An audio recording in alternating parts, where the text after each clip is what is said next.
Hello साथियों, नमस्कार। आप लोग कुछ विद्यार्थी का तो सेट ऑफलाइन भी करा दिया गया है और कुछ का बाकी रह गया था। तो कुछ का डिमांड हुआ कि सर जिसका बाकी रह गया है तो उसको ऑनलाइन में कर दीजिए, यूट्यूब में डाल दीजिए, जिससे हम लोग अपना मिला लेंगे और देख भी लेंगे, क्योंकि कुछ लोग आए नहीं थे तो जिसका छूट गया है तो भविष्य के हमारे कर्मी हैं, हमारे सिपाही जी लोग हैं, ठीक है। तो आप लोग अपना देख लीजिएगा कि आपका मिला लेना भी है और देख भी लेना है कि कौन सा आंसर सही है, किसका क्या आंसर बनेगा, ठीक है। तो चलिए आज उसी पे हम लोग बात करते हैं, प्रारंभ करते हैं। आपका सेट, आपका ये दूसरा नंबर सेट है। पहला का करा दिए थे, बहुत हड़बड़ी में थे उस दिन, आज आसान आसान से कराएंगे, कोई भी हड़बड़ी नहीं है। और आराम से कॉपी कलम लेके बैठ जाइए और अपना लिखते चलिए और समझते चलिए, क्योंकि एग्जाम बहुत नजदीक हो गया है, ठीक है। तो चलिए पहला क्वेश्चन क्या है, 1946 ईस्वी में उद्देश्य संबंधी प्रस्ताव की रचना किसने की थी। तो सबसे पहली बात है 1946 में उद्देश्य संबंधी प्रस्ताव के बारे में क्या समझे कि उद्देश्य संबंधी प्रस्ताव कहाँ रखा गया था, क्या था ये। तो इसको जानने के लिए आपको थोड़ा सा फ्लैशबैक में जाना पड़ेगा, ज्यादा नहीं जाएंगे, एकदम नजदीक में जाएंगे। ब्रिटेन में इलेक्शन हुआ, पहले वहां पे कंजर्वेटिव पार्टी का सरकार था, जिसका प्रधानमंत्री कौन, विंस्टन चर्चिल था। इलेक्शन होने के बाद कंजर्वेटिव पार्टी हार जाती है और एक दूसरा पार्टी की सरकार बनती है, जिसको लेबर पार्टी कहते हैं। बहुत बार बोलता है कि इंडिया जब आजाद हुआ था तो ब्रिटेन में किस पार्टी का सरकार था, तो बोल दीजिएगा लेबर पार्टी का था।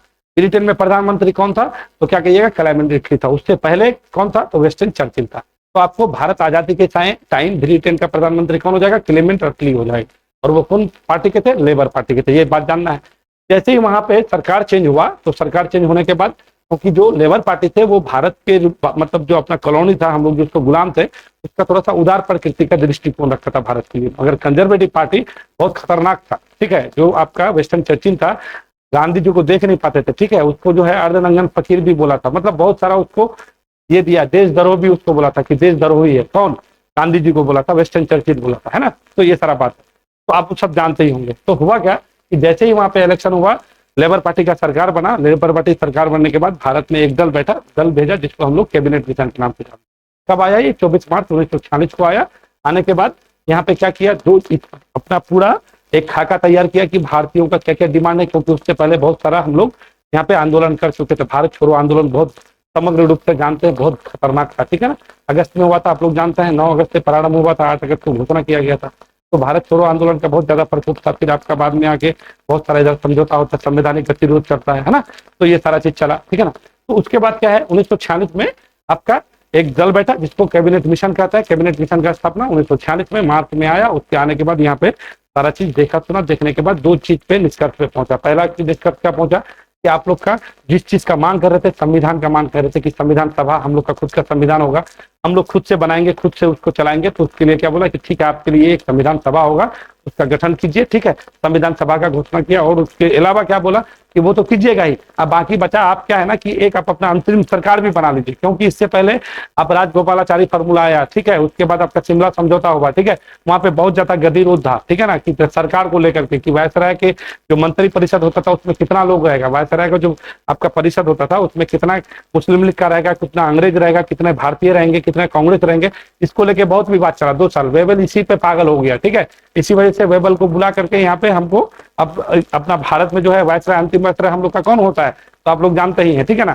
अभी कमेंट करके बताइए। और दूसरी बात क्या है कि जैसे भारत का वायसराय यहाँ पे वो आए, वेबल को यहाँ से बुला लिया गया और आपका ये बात लेके आया कि यहाँ पे 2 चीज होगा, एक संविधान सभा होगा और अंतरिम सरकार होगा, ठीक है।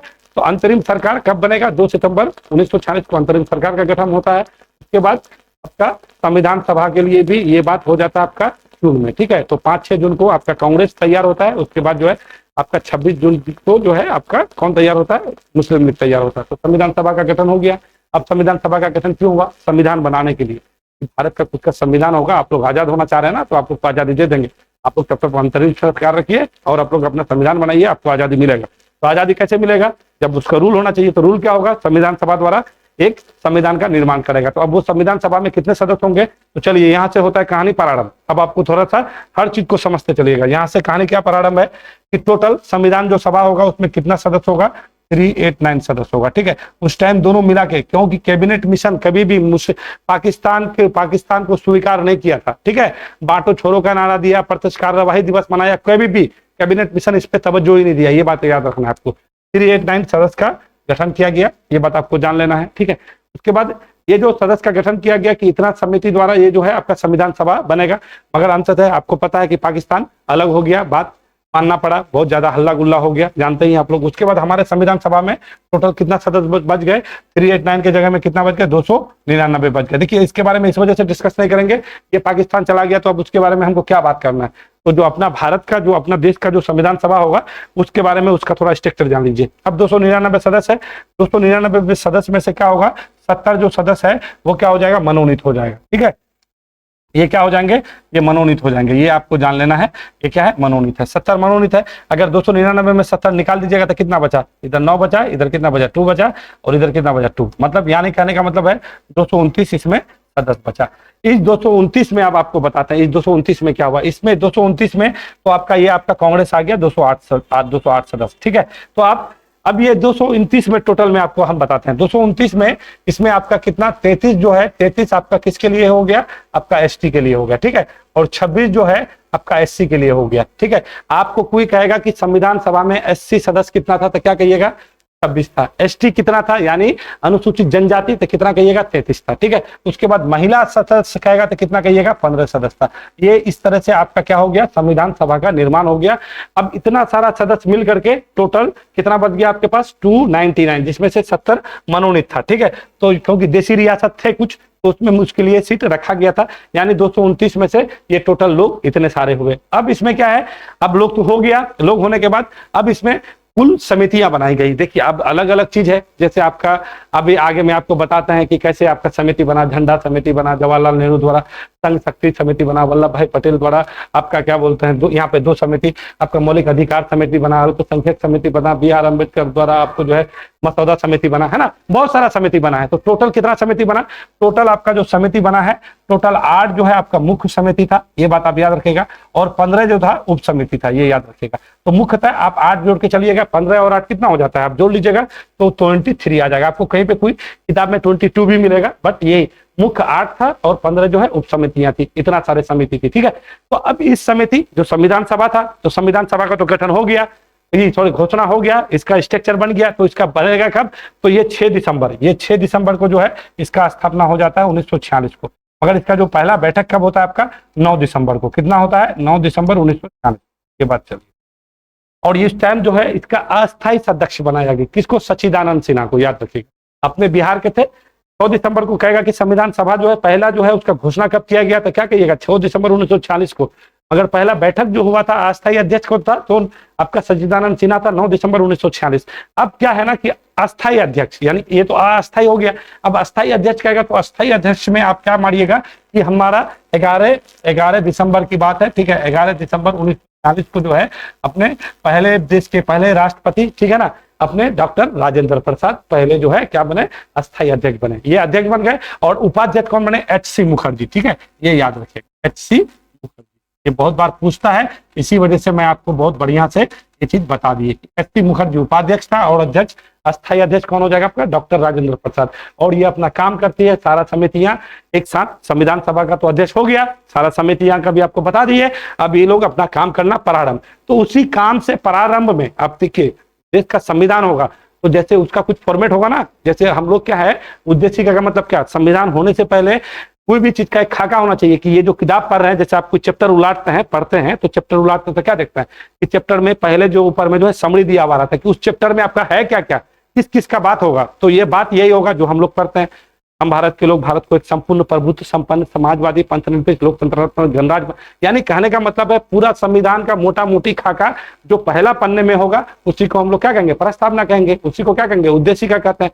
तो आपका संविधान क्या बनेगा, आपके देश का क्या मूलभूत ढांचा होगा, आपके संविधान में क्या क्या चीज डाला जाएगा, संप्रभुता डाला जाएगा कि नहीं, वैश्विक मताधिकार डाला जाएगा कि नहीं, समानता का अधिकार दिया जाएगा कि नहीं, तो ये सारा चीज के लिए अलग अलग कमेटी बनाया। उसी तरह से एक उद्देश्य का प्रस्ताव था जो आपका पहला प्रधानमंत्री पंडित जवाहरलाल नेहरू जी इस चीज को संविधान सभा के समक्ष में कब रखते हैं, आपको ये याद रखना है, 13 दिसंबर को रखते हैं। ठीक है, 13 दिसंबर 1946 को, ये बात आपको जान लेना है। 13 दिसंबर 1946 को ये बात रखते हैं और इसको स्वीकार कब किया जाता है, तो क्या कहिएगा, 22 जनवरी को इसको स्वीकार किया जाता है। ठीक है, तो 22 जनवरी 1947 को स्वीकार किया जाता है और 13 दिसंबर 1946 को जो है ये संविधान सभा के समक्ष में ये बात रखा था। तो स्वीकार होने के बाद फिर यहाँ से आपका कार्य प्रणाली चलता है। 26 नवंबर 1949 तक, क्योंकि तभी हम लोग भारत का संविधान तब 26 नवंबर 1949 को क्या हुआ था, अधिनियमित हुआ था, अंगीकृत हुआ था, ठीक है, आत्मर्पित हुआ था। ये बात आपको याद रखना है, ठीक है ना, कि संविधान सभा के द्वारा ही संविधान को क्या किया, अधिनियमित, अंगीकृत और आत्मर्पित किए थे 26 नवंबर। और पूर्णतः लागू कब हुआ, तो क्या कहिएगा, 26 जनवरी 1950 को, तब हम लोग गणतंत्र हुए थे, ठीक है। तो ये वाला बात आपको पूरा संविधान सभा का मोटा मोटी स्ट्रक्चर आपको हम बताने का प्रयास किए हैं, शायद आप समझ गए होंगे। और समय तो बहुत ज्यादा लग गया है, हमको मालूम है, ये बात हम जानते हैं, मगर इतना आपको एकदम हमेशा के लिए आपको संविधान सभा से आपका एक भी क्वेश्चन नहीं छूटेगा। चलिए अब आइए, टोटल कितना सदस्य आपको समिति बोले थे कि 8 जो है मुख्य समिति था और 15 जो है आपका क्या था, उप समितियां थी। तो उसमें से भीमराव अंबेडकर जी जो थे, ये क्या आपको क्या बोले, ड्राफ्टिंग कमेटी या मसौदा समिति के अध्यक्ष थे, ठीक है। और इसका स्थापना कब होता है, तो आप लोग आराम से जानिएगा, 29 अगस्त को होता है 1945 को, ये बात जानते हैं। और इसके सदस्य कितना थे, तो अध्यक्ष और सदस्य समेत मिला के 7 थे, इसमें से एक अपने डॉक्टर भीमराव अंबेडकर जी थे जो अध्यक्ष थे। तो अध्यक्ष के अलावा कितना सदस्य खाएगा, तो क्या कहिएगा, अगर अध्यक्ष के अलावा, सुनिए यहाँ पे थोड़ा सा आपको हम एक क्या ले लेते हैं, पेज ले लेते हैं।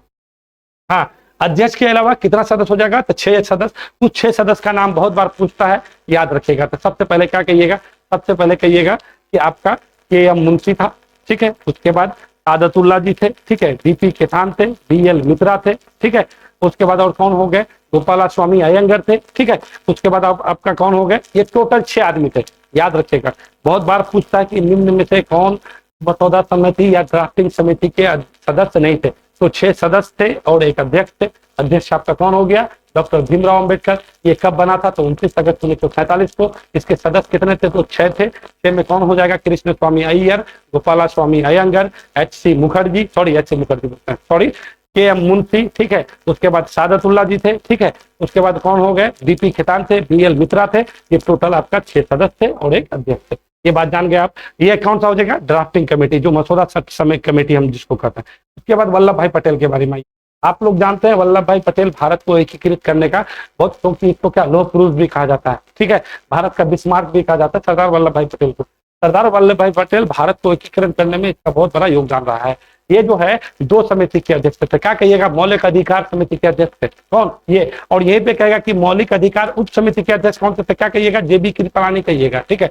और अल्पसंख्यक समिति के भी अध्यक्ष थे कौन, आपका वल्लभ भाई पटेल। और अल्पसंख्यक उप समिति के अध्यक्ष कहेगा तो क्या कहिएगा, एच.सी. मुखर्जी थे, जो संविधान सभा का उपाध्यक्ष था, ये याद रखिएगा। तो यहाँ पे आप 2 चीज क्लियर कर लीजिएगा, बहुत बार फंसाता है, ठीक है। आगे भी एग्जाम का तैयारी करते होइएगा आप लोग, बिहार दरोगा का भी करते होंगे, जिसका भी करते होंगे, मैं बहुत अच्छा से बता रहा हूँ इस चीज को। आपका बीपीएससी तक कोई भी आपका ऑब्जेक्टिव एग्जाम के लिए इनफ है, इतना से ज्यादा कुछ नहीं। आगे में आप लोग नौकरी कर लीजिएगा, आगे में पढ़िएगा ना, तो ये सारा यही सारा चीज पढ़ना होगा। अब आइए डॉक्टर राजेंद्र प्रसाद के, डॉक्टर राजेंद्र प्रसाद के बारे में आपको क्या बोल दिए हम, कि ये सबसे पहले अस्थायी अध्यक्ष बने 11 दिसंबर 1940 को। और एक समिति के अध्यक्ष थे, ये आपका झंडा समिति, ये आपको याद रखना है। जवाहरलाल नेहरू के बारे में तो आपको बोल ही दिए, उद्देश्य का प्रस्ताव रखे, ठीक है। और उसके बाद ये संघ शक्ति समिति के भी अध्यक्ष थे, ठीक है ना। जवाहरलाल नेहरू भारत के जो है पहले प्रधानमंत्री भी बने थे, है ना। तो ये इसका पूरा जवाहरलाल नेहरू के बारे में बता दिए। तो यहाँ तक आप शायद पूरा समझ गए होंगे बात, कि यहाँ पे क्या क्या उस टाइम हुआ था। चलिए अगला क्वेश्चन में चले, हम लोग चलते हैं। तो यही है अपना ज्ञान सागर जीएस एकेडमी, ठीक है ना। तो हम लोग यही से सारा चीज आप लोग को बताते हैं। कोई भी आप लोग का दोस्त बंधु हो तो उसको इस एकेडमी के साथ जोड़े, कि जो आप पढ़ रहे हैं वो अगला भी पढ़ ले, है कि नहीं। चलिए नेक्स्ट, अगला क्वेश्चन क्या है, अगला क्वेश्चन है पृथक निर्वाचन पद्धति की शुरुआत कब हुआ था। चलिए आते हैं। पृथक निर्वाचन पद्धति का मतलब ये हुआ कि जब निर्वाचन, जब भारत, क्योंकि हम लोग जो है अंग्रेज के गुलाम थे, अंग्रेज के जब गुलाम थे तो हम लोग स्वतंत्रता के लिए तब से लड़े थे। 1857 में लड़ाई हुआ था, पहला लड़ाई। इस टाइम बहादुर शाह जफर दूसरे के पास सब कोई आपका मेरठ से उठ के चले गए थे, है ना। जानते हैं आप लोग, 10 मई का घटना है। तब से लेके हम लोग लड़ ही रहे थे। फिर 1885 को कांग्रेस का स्थापना हुआ। कांग्रेस का स्थापना के बाद और ज्यादा तूल पकड़ा, हम लोग क्या मांगने लगे, अपना अधिकार मांगने लगे। एक आपका उदारवादी हो गए, एक करम दल हो गए, फिर बाद में क्रांतिकारी विचारधारा आया। इसी विचारधारा में एक और विचारधारा आया आपका, जिसका मुस्लिम लीग का था, ठीक है। सर सैयद अहमद खां थे, ठीक है। आपका अलीगढ़ यूनिवर्सिटी का नाम सुने होइएगा, ठीक है। अलीगढ़ यूनिवर्सिटी का फाउंडर थे, समझे ना। तो वही आदमी के नेतृत्व में ये सारा चीज आगे चल करके, ये मुस्लिम लीग, वो तो नहीं थे क्योंकि उस टाइम तक उसका मृत्यु हो चुका था, ठीक है। मृत्यु होने के बाद जो है इसका संचालन करता है उसका जो चेला चपाटी थे, वो लोग संचालन करता है। और 1906 में एक जो है एक शिष्टमंडल जाता है आपका शिमला में, और वहां पे जाके मिलता है। और मिलने के बाद वहां पे अपना कुछ मांग रखता है, मांग रखने के बाद वो सारा चीज हो जाता है, उसके बाद एक पार्टी का गठन करता है जिसको हम लोग कहते हैं मुस्लिम लीग, ठीक है, 1906 में। तो ये बात आप लोग को याद रखना है कि 1906 में मुस्लिम लीग का गठन हुआ था। और क्यों हुआ था तो आपको बोल दिए कि सबको अपना अपना मांग, क्योंकि 1905 में बंगाल विभाजन हुआ था, बंगाल विभाजन को लेकर के सबको अपना मांग लेकर के तुला हुआ था। और आपको ये भी बता दें, जब बंगाल विभाजन हुआ था स्वदेशी आंदोलन चला था, ठीक है, स्वदेशी आंदोलन में नरम दल और गरम दल में बहुत ज्यादा फूट पड़ गया था। जो बाल गंगाधर तिलक वाला गुट था, बाल पाल मतलब लाल बाल पाल, ठीक है, लाला लाजपत राय, बाल गंगाधर तिलक, विपिन चंद्र पाल, इन लोग का मानना था कि जो भारत मतलब बंगाल को जो विभाजन किया गया है, इस विभाजन का क्या विरोध पूरा देश में हो, ठीक है, हर जगह में हो, सौ विदेशी का बहिष्कार किया जाए, स्वदेशी का प्रचार किया जाए। मगर जो नरम दल वाले थे, नरम दल वाले का क्या मानना था कि ये घटना अगर बंगाल में घटा है तो सिर्फ बंगाल में ही प्रचार होना, वहीं पे विरोध होना चाहिए, पूरा सब जगह नहीं होना चाहिए। इससे रविंद्रनाथ टैगोर जी बहुत ज्यादा दुखी भी थे कि कहा है निष्ठुर बर्बादी कर रहे हैं, सामान का जला के, विदेशी होली नहीं जलाना चाहिए, ठीक है। तो बहुत आदमी पक्ष में थे, बहुत आदमी विपक्ष में थे, ठीक है। तो उसी में से एक मुस्लिम लीग भी थे, तो उसका एक अलग ड्रामा था, वो इसमें आपका स्वदेशी आंदोलन में या बंगाल विभाजन में मुस्लिम तटस्थ था, वो इतना बढ़ चढ़ के हिस्सा नहीं लिया था, ठीक है। तो उसमें हो गया गड़बड़ी, गड़बड़ी होने के बाद इस चीज को दबाने के लिए आप लोग जानते हैं 1908 में बाल गंगाधर तिलक को मांडले जेल भेज दिया, है ना। उसके बाद उसके उधर भेज दिया, यहाँ पे मुस्लिम लीग का स्थापना करवा दिया आगा खत्म सलीमुल्लाह खां लोग के सारे के नेतृत्व में, है ना। उसके बाद ये क्या हुआ, जो उदारवादी लोग थे, उदारवादी लोग को एगो ये बोल दिया गया कि आप लोग जो संवैधानिक सुधार चाहते हैं, आप लोग अपना हक हिस्सा जो मांग रहे हैं देश चलाने के लिए, तो आपके लिए एक अधिनियम लेके आएंगे। कब लाएंगे तो 1909 में लाएंगे। 1909 में क्या किया उदारवादी लोग को, जैसे फिरोज शाह मेहता थे, गोपाल कृष्ण गोखले थे, ठीक है, आपके मुखर्जी थे, ठीक है ना। तो ये लोग जितने भी लोग थे तो ये लोग उदारवादी थे। ये लोग क्या करते थे, ये लोग क्षमा याचना करते थे, उसके पास एप्लीकेशन लिखते थे, जाके मानते थे कि भाई हमको अधिकार दे दीजिए, हम लोग का ये हनन हो रहा है, हम लोग के साथ अत्याचारी हो रहा है, ये चीज नहीं होना चाहिए। यहीं पे बाल गंगाधर तिलक लोग थे, तो वो लोग क्या पहले मांगो, अगर मांग से बात नहीं बनता है तो विरोध करो, अगर विरोध से भी बात नहीं मान करता तो हड़ताल करो, हड़ताल से भी बात नहीं मानता है तो और आगे चलो, ठीक है। और क्रांतिकारी विचारधारा कहते हैं मांगो, अगर मांगता नहीं तो गोली चला दो, ठीक है। तो ये क्रांतिकारी, ये तीन विचारधारा था, तीनों विचारधारा का बात आपको स्पष्ट होना चाहिए, ठीक है।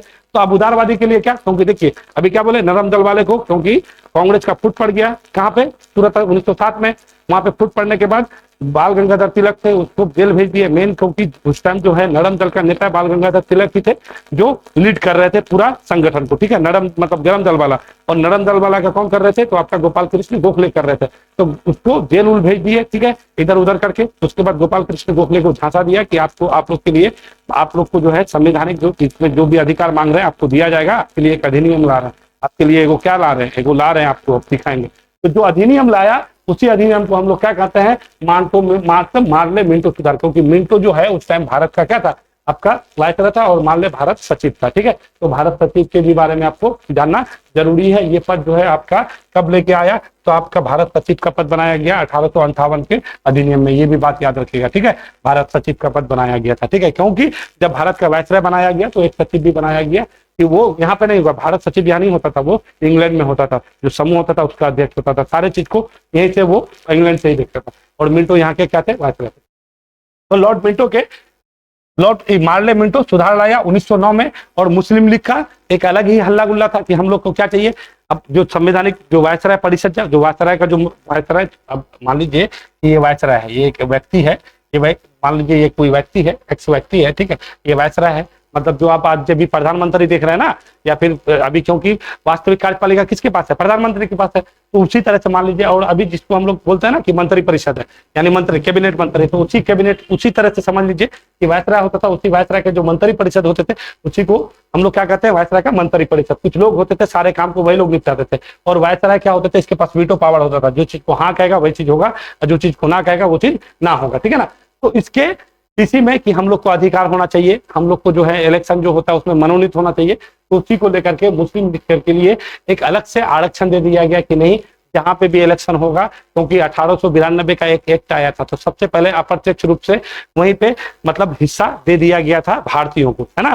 तो 1909 में जो सुधार जो आया था, आपको मालूम है, तो सुधार मुस्लिम के लिए सीट आरक्षित कर दिया गया था, उसी को हम लोग कहते हैं क्या, पृथक निर्वाचन। क्या कहते हैं उसको, पृथक निर्वाचन। तो कब हो जाएगा, ये 1909 में हो जाएगा। ये बात समझ गए।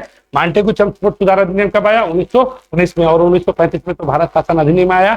जो हम लोग जिस संविधान को देखते हैं ना, उस संविधान का 1935 का ही ज्यादातर क्या है, कॉपी है। तो क्या अब अगर आपको कहेगा कि हम लोग का जो भारतीय संविधान अभी जो देख रहे हैं सबसे ज्यादा कहाँ से प्रभावित है, तो क्या कहिएगा कि 1935 का जो शासन अधिनियम है सबसे ज्यादा उसी से प्रभावित है, क्योंकि लगभग चीज वहीं से लिया गया है। तो ये बात आपका समझ में आ गया। पृथक निर्वाचन कब आया था, तो क्या कहिएगा 1909 में, मान लो मिंटू था, ठीक है। किसको दिया गया था, तो मुस्लिमों को लेके दिया गया था, क्योंकि मुस्लिम लोग एक अपना अलग ही कहानी कर रहे थे, भड़का दिया गया था। इसी को ना बोलते हैं बांटो और राज करो का कहानी, ठीक है। चलिए अगला देखिए, यहाँ पे बताने का और भी कुछ है, मगर और हम कुछ बताएंगे नहीं, बहुत ज्यादा हो जाएगा तो आप लोग कहिएगा कि बहुत गड़बड़ हो। अब आइए यहाँ पे क्या बोल रहा है, स्वतंत्रता या मृत्यु का नारा किसके द्वारा दिया गया। अब देखिए यहाँ पे क्या बोला है कि स्वतंत्रता दो या मृत्यु दो। समझ रहे हैं ये कितना बड़ा बात है। तो आप ये समझिए कि अमेरिका, जैसे हम लोग गुलाम थे ना, वैसे अमेरिका भी गुलाम था।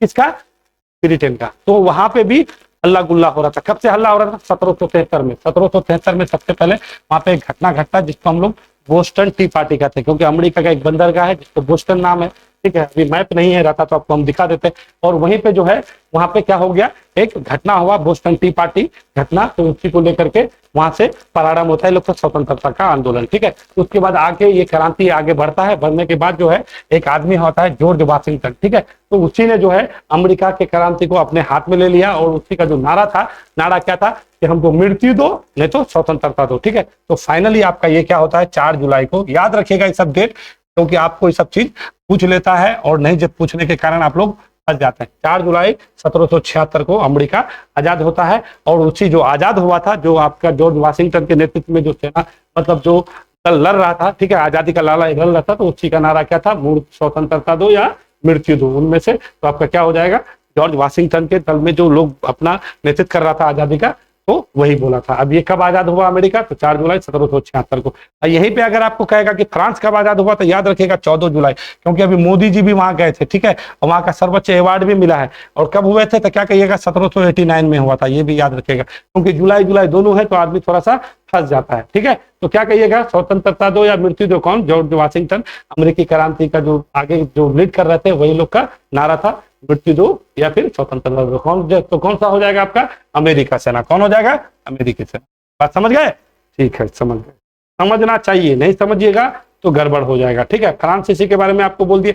जर्मनी के बारे में जानते हैं, जर्मनी का हिटलर थे, ठीक है ना, 1945 में आत्महत्या कर लिए थे। सेकेंड वर्ल्ड वार 1939 से इसी के यही ने सबसे पहले पोलैंड पर आक्रमण किया था। फर्स्ट वर्ल्ड वार के भी बारे में बताए थे आपको, है कि नहीं है। आप एक आर्क ड्यूक जी थे ना, जो आपका जब सोरोजोवा हत्याकांड, यानी बोस्निया हर्जेगोविना था, ठीक है, वहीं के सोरोजोवा में उसका हत्या हो गया था, जिसके चक्कर में पहला वर्ल्ड वार हुआ था 1914 से लेके 1918 तक, ठीक है। ये बात आपको याद रखना है। कब से हुआ था, तो जुलाई से हुआ था और नवंबर में खत्म। वर्ल्ड वार हुआ था यही आपका हिटलर के चक्कर में, ठीक है, क्योंकि वर्साई का एक संधि हुआ था 1919 में, उसको हार का सामना, मतलब बहुत ज्यादा थोप दिया गया था, बहुत ज्यादा दंड दे दिया गया था। तो पूरे जर्मनी के नागरिक को भड़काया कौन, हिटलर। क्योंकि फर्स्ट वर्ल्ड वार में आपका जर्मनी की सेना में काम बहुत मेहनत किया था, इसको लगा कि हम लोग जीत जाएंगे, मगर अंततः जर्मनी हार गया पहला वर्ल्ड वार में, और वर्साई का संधि उसको थोप दिया गया। किसके तरफ से, ब्रिटेन के तरफ से, फ्रांस के तरफ से। इसी चक्कर में सेकंड वर्ल्ड वार होता है आपका हिटलर के नेतृत्व में, पोलैंड पे पहले आक्रमण, ठीक है। तो पोलैंड के बारे में आप लोग जानते हैं, ठीक है, समझ गए बात। आपका क्या हो गया, अमेरिका सेना हो जाएगा। आ गया ये अमेरिका, कनाडा, डेनमार्क, ब्रिटेन, पुर्तगाल, फ्रांस, बेल्जियम, हॉलैंड, तुर्की, एक सैनिक संधि। देखिए आप लोग, ये किसका कहने का मतलब क्या है, अभी भारत को भी बोला था। एक है, आप नाटो के बारे में जानिए होइएगा, ठीक है। नाटो सुनते हैं, नाटो का नाम, नाटो का स्थापना जो है आपका 1949 को होता है। तो एक सैनिक संगठन है, एक देश पे कोई हमला करेगा तो पूरा देश पे उसका हमला माना जाएगा। अब समझ जाइए ये कितना पावर है। तो क्या कहिएगा, नाटो का स्थापना 1949 में हुआ था। ये लोग सब किसका सदस्य है, तो नाटो का सदस्य है। वर्साई पैक्ट के बारे में आपको पता है 1919 में किसके साथ हुआ था, जर्मनी के साथ हुआ था। वहीं पे सेब्राई की संधि क्या कहते हैं, किसके साथ कहिएगा, तो आप ओटोमन एम्पायर या तुर्की के साथ कह सकते हैं, ठीक है। टीटो तो कोई बातें नहीं है, ठीक है। बगदाद पैक्ट, बगदाद कहाँ पे है, आप लोग जानते हैं, इराक में बगदाद है, ठीक है, जहाँ के सद्दाम हुसैन थे, उसका नाम से आप लोग फेमस होइएगा, ठीक है। आगे बढ़ते, तो ये कौन सा हो जाएगा आपका, नाटो हो जाएगा। तो नाटो का स्थापना कब बोले, 1949 को होते। नाटो होता है ना, नाटो, नॉर्थ अटलांटिक, ये नाटो होता है। इसका स्थापना कब होता है आपका, 1949 में, ठीक है। इसका मतलब क्या हुआ कि कोई भी अगर एक सदस्य पे हमला होगा तो पूरा सदस्य पर, और इसी का जो है अभी नाटो का जो है 100 कितना 31वां सदस्य कौन आपका फिनलैंड हुआ है, ठीक है। इसका जो है आपका इसका जो है स्वीडन भी इसका दे रखा है क्या कि हमको भी जो है आप सदस्य बनाइए, बट उसको अभी सदस्य नहीं बनाया गया। तो अभी आपके एग्जाम में पूछ भी सकता है कि नाटो का 31वां सदस्य कौन बनाया, तो क्या कहिएगा फिनलैंड। फिनलैंड का राजधानी हेलसिंकी है, ठीक है। एकदम इसके साथ साझा बॉर्डर साझा करता है बेलारूस के साथ, एकदम इधर ई पट्टी है, ठीक है ना। तो आपको ये बात याद रखना है। तो नाटो का स्थापना नेक्स्ट में चले। तो चलिए अगला क्वेश्चन क्या है, राष्ट्र संघ के सदस्य अस्थायी सदस्य कौन है। तो अब राष्ट्र संघ को थोड़ा सा जानिए कि राष्ट्र संघ क्या है। तो यूएनओ होता है, कौन होता है, यूएनओ, यूनाइटेड नेशन ऑर्गन, जिसको हम लोग क्या बोलते हैं, संयुक्त राष्ट्र संघ कहते हैं। इसका स्थापना कब होता है, तो क्या कहिएगा 24 अक्टूबर 1945 को होता है, ठीक है। उससे पहले भी आपको कहिएगा, ठीक है, आपको क्या कहिएगा, वुड्रो विल्सन था, लीग ऑफ नेशन जिसको राष्ट्र संघ कहते थे, उसका स्थापना कब हुआ था 1920 में। तो दोनों से आपको रिलेट करा देते हैं। ये क्या था, पहला वर्ल्ड वॉर आपको क्या बोले कि 1914 से लेकर 1918 तक हुआ था। 1919 में 2-3 को संधि हुआ था, जो ज्यादा वहां पे खचरे किया था तो उस पर पाबंदी लगा दिया गया, और उसी चक्कर में फिर दूसरा वर्ल्ड वॉर भी हो गया। तो उसी तरह से पहला वर्ल्ड वॉर होने के बाद पूरा दुनिया को शांति बनाए रखने के लिए एक संगठन बनाया गया था, ठीक है। तो उसको क्या बोलते हैं, वुड्रो विल्सन द्वारा बनाया गया था, उसी को उसको माना जाता है। उसको क्या बोलते हैं, राष्ट्र संघ उसको बोलते थे, ठीक है, लीग ऑफ नेशन कहते हैं। उसका स्थापना 1920 हुआ था। तो ये पहला वर्ल्ड वॉर के लिए ये बनाया गया, मगर ये शांति स्थापित कर नहीं पाया। फिर दूसरा वर्ल्ड वॉर हो गया, पूरा देश जो है दो खेमे में बढ़ गया, एगो मित्र राष्ट्र हो गया, एगो धुरी राष्ट्र हो गया। तो जो मित्र राष्ट्र धुरी राष्ट्र होने की वजह से यहाँ पे भी खूब चला है कि नहीं है, हम लोग भी चले, हम लोग का भी बहुत सारा सैनिक मारा गया यहाँ से, क्योंकि हम लोग ब्रिटेन के गुलाम थे, ब्रिटेन युद्ध में शामिल था, तो हम लोग को भी होना पड़ा। इसी वजह से शामिल करने के वजह से कांग्रेस ने जो इस्तीफा भी दे दिया था बहुत जगह से, आप लोग जानते होइएगा। तब हो क्या गया, ये दूसरा जो हुआ वर्ल्ड वॉर 1945 तक, उसके बाद पूरा देश एक यूनाइट हुआ, और यूनाइट होकर के एक संधि किया, बोला कि नहीं एक ऐसा संगठन होना चाहिए जो संगठन पूरा दुनिया में शांति स्थापित करेगा। तो उसका टोटल कुछ अंग होगा, तो उसका 6 अंग बनाया गया, ठीक है। और उस 6 अंग में से एक अंग आपका क्या है, एक अंग है सुरक्षा परिषद। अब ये 6 अंग कौन कौन है तो बता देते हैं। तो इसका स्थापना पहले जान लीजिए कि संयुक्त राष्ट्र संघ का स्थापना 24 अक्टूबर 1945 में हुआ। इसमें कितना सदस्य देश है तो क्या कहिएगा 193 में है। इसका मुख्यालय कहाँ है तो न्यूयॉर्क में है, इतना तो आपको बोलना होगा। उसके बाद आपको जो 6 बोले हैं तो 6 को मोटा मोटी जो ज्यादा पूछता है उसको याद रखिएगा। सबसे पहले अंतरराष्ट्रीय न्यायालय याद रखिए, एगो महासभा याद रखिए, ठीक है, एगो सचिवालय याद रखिए, एगो सुरक्षा परिषद याद रखिए, एगो सामाजिक एवं आर्थिक परिषद। ये 5 को तो याद ही। एगो न्याय परिषद होता है तो उसको अभी उसका कोई काम नहीं है, उसको आप खत्म समझिए, ठीक है। तो ये 6 अंग बनाया गया। उस 6 अंगों में से एक अंग है आपका सुरक्षा परिषद। तो सुरक्षा परिषद में टोटल 15 सदस्य है, 5 गो अस्थायी है और 2 गो अस्थायी है, सॉरी 10 गो अस्थायी है। जो अस्थायी होगा तो उसका कार्यकाल कितने साल का होगा, 2 साल का होगा, और जो अस्थायी होगा तो वो हमेशा होगा। तो दुनिया का पुलिसमैन भी सुरक्षा परिषद को कहते हैं। तो ये भी बात आपको याद रखना है। दुनिया का पुलिसमैन कौन हो गया, सुरक्षा परिषद। सुरक्षा परिषद में कितना सदस्य तो 15 सदस्य, 10 गो अस्थायी, कितना कार्यकाल के लिए 2 साल के लिए, ठीक है, और 5 गो क्या अस्थायी। तो 5 गो में से जो सुपर पावर हम लोग बोलते हैं ना, तो इसी 5 गो को, क्योंकि उसके पास वीटो का पावर होता है। एक बार वीटो का इस्तेमाल कर दिया तो समझ जाइए उसका कोई भी चीज वहां से अब आगे नहीं बढ़ेगा। देखते हैं बार बार हम लोग जो है, जो पाकिस्तानी सब जो है अब अपना आतंकवादी का काम करता है, हम लोग आतंकवादी उसको घोषित करते हैं। चाइना क्या करता है, जाके मोहर लगा देता है, अपना वीटो पावर लगा देता है, उसको मानता ही नहीं है। इसकी वजह से इंटरनेशनल वो टेररिस्ट नहीं हो पाता, यही हो जाता है गड़बड़। तो उसी में आपका 5 देश को आपको याद रखना है। तो कौन कौन हो जाएगा, एगो तो चाइना के बारे में आपको बोल ही दिए कि चाइना है, बार बार वीटो लगा देता है। तो एगो चाइना हो गया, एगो रसिया हो गया, क्योंकि दोनों कम्युनिस्ट था पहले, है ना। चाइना तो अभी भी कम्युनिस्ट में है, तो 2 इधर हो गया। एगो तो ब्रिटेन सबको पूरा दुनिया पे राज किया, तो एगो वो हो गया, 3 हो गया। एगो फ्रांस हो गया, ठीक है, फ्रांस भी अपने समय में बहुत ज्यादा सुपर पावर रहा है, अभी भी है, ठीक है ना।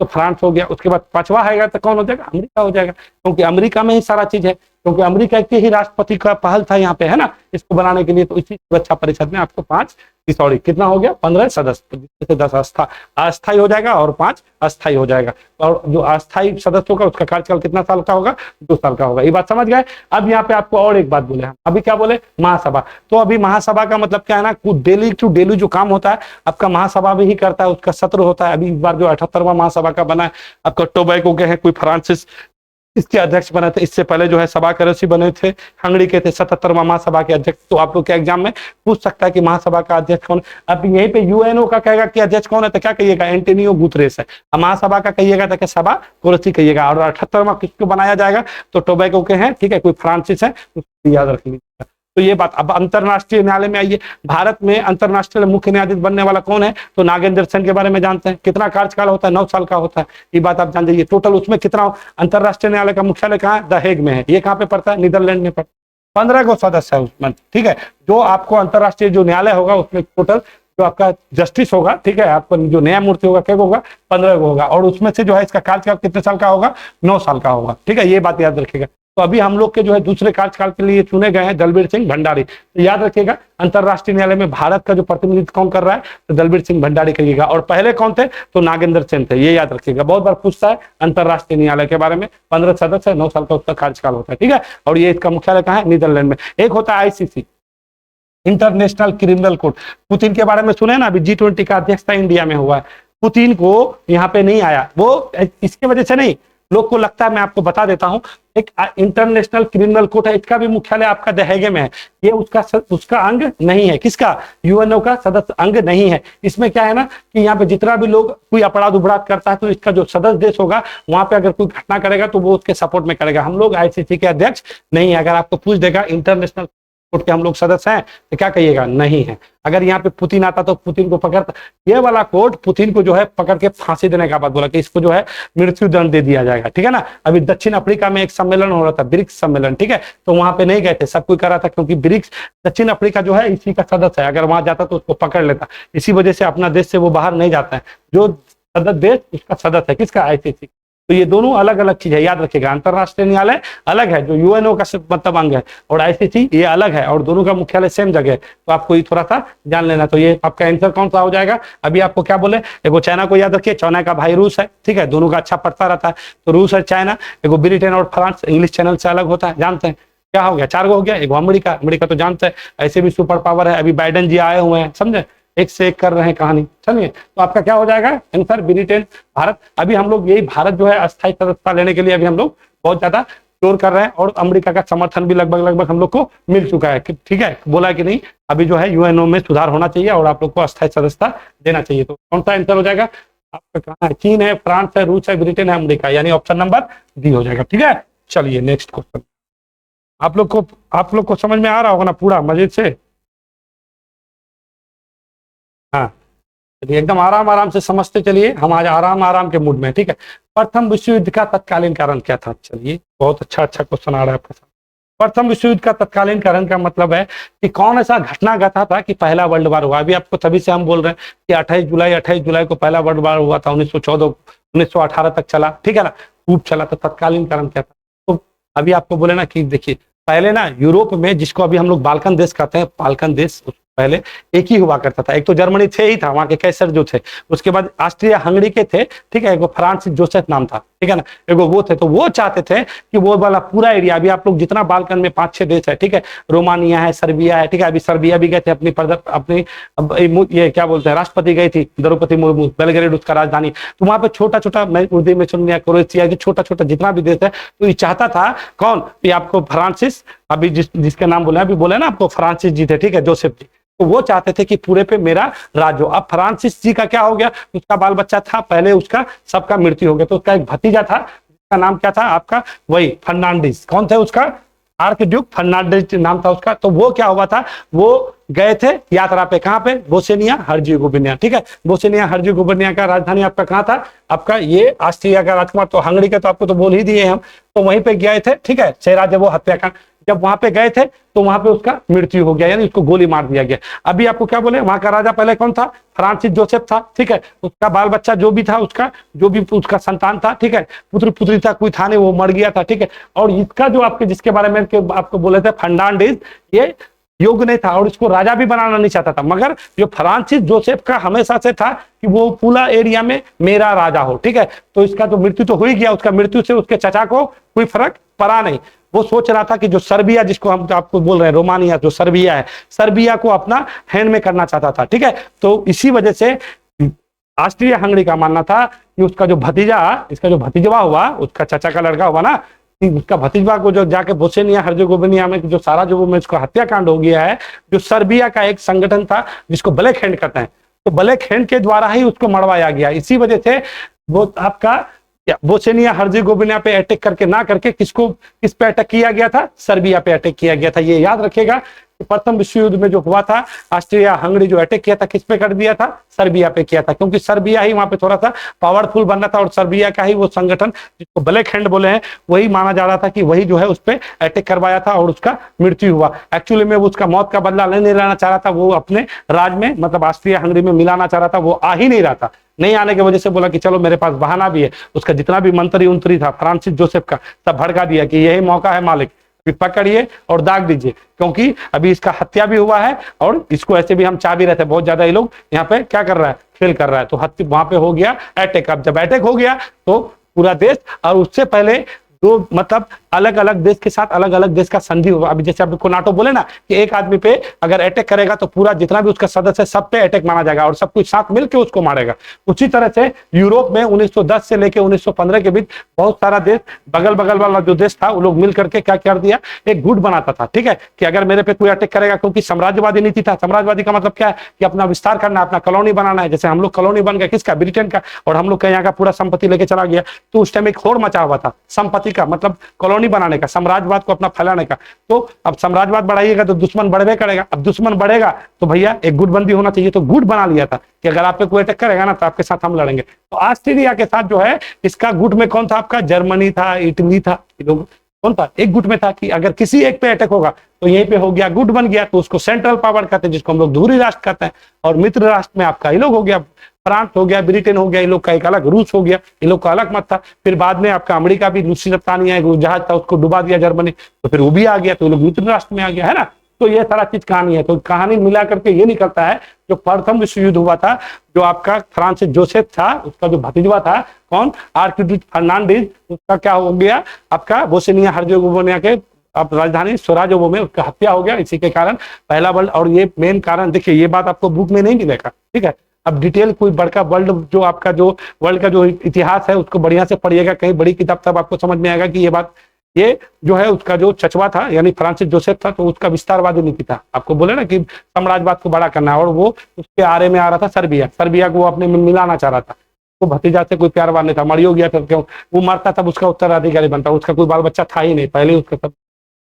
तो क्या हो जाएगा आपका, हंगरी का राजधानी ऑस्ट्रिया से अलग कर दिया गया। इसी वजह प्रथम विश्व का तत्कालिक कारण क्या होगा, हंगरी को ऑस्ट्रिया से अलग कर दिया गया। गलत बात है, ये नहीं होगा, तो गलत हो गया ना, ये कहाँ है होगा कहानी, गलती से ही ठीक कराया गया था, ये नहीं करना। ऑस्ट्रिया का राजकुमार का हत्या हो गया, तो कौन हो जाएगा, फर्नांडिस था, ठीक है, इसी का हत्या हो गया था। कहाँ पे हो गया था, तो आप क्या कहिएगा, ये बोस्निया हर्जेगोविना का राजधानी सोराजेवो था, वहीं पे उसका हत्या कर दिया। किताब में ये लिखता है और आपको भी ये मानना है। इसी वजह से यहाँ पे वर्ल्ड वार जो, क्योंकि गुट बना हुआ था, तो मेरे पे हर हमला करेगा तो मेरा पड़ोस तो जबे करेगा, जाने की वजह से यहाँ, ठीक है। लड़ाई चलाई हुआ, फिर दो राष्ट्र में मिल करके यहाँ पे खूब चला, ठीक है, और 1918 तक चला, है ना। चलिए, क्योंकि इंग्लैंड और फ्रांस कभी इन लोग को, जर्मनी को, इटली को, ऑस्ट्रिया हंगरी को कभी देखना नहीं चाहता था, ठीक है। तो लगे तुम लोग छोटा छोटा देश हो, तुम लोग क्या करोगे, तुम लोग साम्राज्यवादी नीति करोगे, साम्राज्यवादी नीति हम लोग करेंगे। फ्रांस भी जानते हैं, फ्रांस हम लोग में आया था, डच भी आया, ब्रिटेन भी आया, इन लोग को नहीं बढ़ने देना चाह रहा था, ठीक है। ये लोग का एक अलग ही, जर्मनी का जो कैसर आपको जो बोले, वो आदमी जो है थोड़ा सा जर्मनी को आगे बढ़ाया, और फिर बाद में यही सबका पश्चाताप देख करके फिर आपका हिटलर के बारे में आपको मोटा मोटी हम बता चुके हैं। सब मौका मिलेगा तो फिर आपको बताएंगे, ठीक है। तो आपका चलिए, आपका अगला क्वेश्चन क्या है, पाषाण युग के काटने के लिए सामान्यतः प्रयुक्त उपकरण को क्या कहा जाता है, ठीक है।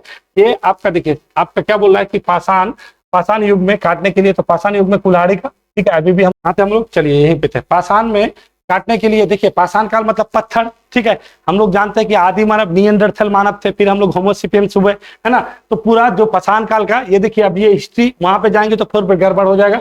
मिला जुला के चलिए, पाषाण मतलब पत्थर होता है। उस काल के युग का जो प्रयुक्त जो करता था अपना हथियार को, उसको क्या कहते थे, कुल्हाड़ी कहते। तो आपका आंसर क्या हो जाएगा, ए नंबर हो जाएगा। तो ये बात आपको ध्यान देके चलना है, ठीक है। चाकू तो अभी हम लोग करते हैं, देखिए उस टाइम जो है ना, उन लोग के पास कुछ हुआ नहीं करता था। बाद में ना लोहा का डेवलप हुआ, फिर तांबा का हुआ, ठीक है। जो भी लोहा तो सबसे लास्ट में होगा, उससे पहले कांसा का हो गया था, तांबा का हो गया। मानव द्वारा प्रयुक्त प्रथम धातु क्या कहते, क्या कहिएगा, तांबा कहिएगा। लोहा 600 में आया था, ठीक है। और लोहा आया तबे जाके क्या हुआ, आपका दूसरा नगरीकरण सभ्यता ऊपर, पहला नगरीय सभ्यता क्या कहते, क्या मारिएगा, हड़प्पा सभ्यता। उससे पहले जो भी सभ्यता था वो सब क्या में आता है, पाषाण युग में। तब वो मध्य पाषाण, ठीक है, आपका ये आपका पाषाण में आता है, तो आपको वो नहीं जानना है, वो पाषाण काल। कहानी शुरू होता है आपका कहाँ पे, अब सिंधु घाटी सभ्यता से, ठीक है। और सिंधु घाटी सभ्यता में किस चीज का प्रमाण मिलता है, तो आपको कांसा का मिलता है, ठीक है। कांसा, कॉपर और टीन का क्या होता है, मिश्रण होता है, ठीक है, कांसा मिलता है। और सबसे पहले मानव द्वारा प्रयुक्त धातु कौन हो जाएगा, तांबा हो जाएगा। आपका लोहा बहुत बाद में मिला, जब आपका मगध का उत्कर्ष होता है। इसी लोहा का परिणाम है कि कृषि हुआ, जंगल कटा, जंगल कटने के बाद आपका कृषि का विस्तार हुआ, आदमी उपभोक्ता से क्या हो गया, थोड़ा सा क्या हो गया, उपभोक्ता। पहले आदमी सिर्फ उपभोग करने के लिए कृषि का पैदावार करता था, जैसे ही लोहा आया लोग में क्रांतिकारी हो गया, ठीक है। क्रांतिकारी होने के बाद क्या कि अब खाने के साथ साथ बचाना भी है और उसको बेचना भी है। जैसे बेचने वाला बात हो गया, बचाने वाला बात हो गया, तो वहीं से शुरू हो जाता है आपका दूसरा नगरीकरण कहानी। पहला नगरीकरण आपका सिंधु घाटी सभ्यता बोलना है, और सिंधु घाटी सभ्यता के पहले का जो घटना है वो आपका पाषाण युग में होता है, ठीक है। तो मध्य पाषाण है, तो ये आपका पूरा पाषाण है, ठीक है, वो सारा चीज है ना, नवपाषाण है। तो बहुत बार आपको बोलता है ना कि आग का खोज कब हुआ, तो क्या कहिएगा, नवपाषाण काल में हुआ था। ये बात आपको याद रखना है, ठीक है। ये सब क्वेश्चन आपको बहुत बार आराम आराम से आज बता रहे हैं, टेंशन नहीं लेना है। गुप्त काल के प्रसिद्ध गणितज्ञ कौन थे, अब देखिए, अब गुप्त काल की बात कर रहे हैं, तो गुप्त काल में आप जानते हैं गुप्त काल का संस्थापक कौन था, श्रीगुप्त के बाद घटोत्कच आया, घटोत्कच से चंद्रगुप्त प्रथम आया, फिर समुद्रगुप्त आया, फिर समुद्रगुप्त के बाद चंद्रगुप्त द्वितीय आया।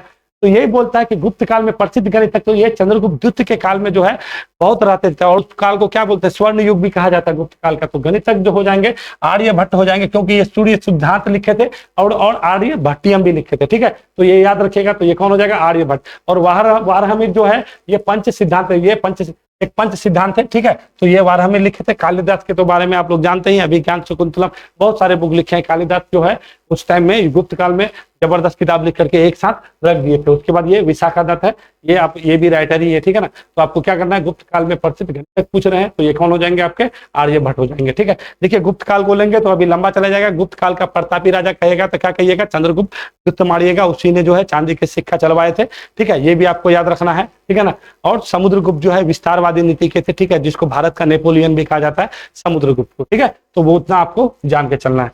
और कालिदास का तो है, आप जानते हैं, मेघदूतम है, अभिज्ञान शकुंतलम है, बहुत सारा, ऋतु संहार है, ये सब कालिदास का बुक है, ठीक है। चलिए अगला सा। अब हमको ऐसा लग रहा है कि आप लोग का बहुत ज्यादा हम समय ले रहे हैं, अब हम थोड़ा सा स्पीड करते हैं। अलाई दरवाजा किसके शासनकाल में बना था, तो अलाई दरवाजा का मतलब अलाउद्दीन खिलजी सल्तनत काल की बात कर रहा है, ठीक है। अलाउद्दीन खिलजी मतलब खिलजी वंश का संस्थापक जलालुद्दीन खिलजी, और जलालुद्दीन खिलजी का भतीजा या दामाद कहिए अलाउद्दीन खिलजी था, इसी ने अलाई दरवाजा बनवाया था। तो ये कौन हो जाएगा, आपका अलाउद्दीन खिलजी हो जाएगा। कुतुबुद्दीन ऐबक कौन था भैया, तो गुलाम वंश के संस्थापक थे कुतुबुद्दीन ऐबक। कुतुब मीनार भी इसी ने बनवाया था, ठीक है। फिर बाद में कुतुब मीनार को कई आदमी ने बनवाया, अंततः फिरोज शाह तुगलक उसको 5वां मंजिला बनवाया था। बहुत बार पूछ देता है कि कुतुब मीनार में कौन कौन सल्तनत काल का जो राजा था किसका किसका योगदान रहा है, तो याद रखिएगा कुतुबुद्दीन ऐबक से शुरू कीजिएगा, इल्तुतमिश मारिएगा, फिर आके अंततः 5वां मंजिला एफएसटी बनवाया था, ठीक है। तो ये याद रखना है आपको। के बाद ये कौन है, एफएसटी है, ठीक है। तो आप लोग जानते हैं एमबीटी यानी मोहम्मद बिन तुगलक के बाद गद्दी पे बैठता है कौन, फिरोज शाह तुगलक। तो यही फिरोज शाह तुगलक है, इसको जो है ना ये ये मतलब सल्तनत काल का उदारवादी राजा कहा जाता है, ठीक है, कि ये उदारवादी थे, कौन, आपका फिरोज शाह तुगलक। तो इसका आंसर आपका कौन हो जाएगा, अलाउद्दीन खिलजी अलाई दरवाजा बनवाया था, ठीक है। असीरी का किला भी आपका अलाउद्दीन खिलजी ही बनवाया था। बाजार नियंत्रण प्रणाली अलाउद्दीन खिलजी लेके आया था, ठीक है। ये जो है पूरे इसको द्वितीय सिकंदर भी कहा जाता है, किसको, आपका अलाउद्दीन खिलजी को, ये याद रखेगा। और ये कौन, खिलजी वंश के थे। खिलजी वंश के संस्थापक क्या कौन बोले आपको, जलालुद्दीन खिलजी, ठीक है। उसी को जो है मार करके फिर ये जो है अपना गद्दी में बैठता है, ठीक है। तो ये बात आपको जानते चलना है। आगे चलिए, राजा राम मोहन राय के द्वारा चलाया गया सुधार आंदोलन कौन था, तो राजा राम मोहन राय जानते हैं सामाजिक और धार्मिक सुधार के जनक कहा जाते हैं, ठीक है। भारत का अग्रदूत कहा जाता है, ठीक है। राजकुमार भी कहा जाता है, ठीक है। उसके बाद क्या बोलते हैं, आपका जो लिखेगा उसका भी आपका जनक इसी को कहा जाता है। राजा राम मोहन राय द्वारा चलाया गया सुधार आंदोलन को क्या कहेंगे, तो भक्ति आंदोलन तो इसने चलाया नहीं। भक्ति आंदोलन कौन चलाएगा, तो भक्ति आंदोलन के बारे में भाग क्यों रहा है भाई, ये भक्ति आंदोलन देखिए राजा राम मोहन राय द्वारा तो ब्रह्म समाज का स्थापना किया था। कब किया था, तो क्या कहिएगा 1828 में किया था कि नहीं किया था। उससे पहले भी बहुत सारे चीज का, हिंदू कॉलेज का स्थापना किए थे 1817 में, ठीक है। इसका भी नाम याद रखिएगा, बहुत बार पूछता है, ठीक है। और ये किसके किसके साथ मिलकर किए थे, ठीक है। उसका नाम तो याद नहीं आ रहा, जैसे ही नाम याद आता है हमको बताता है।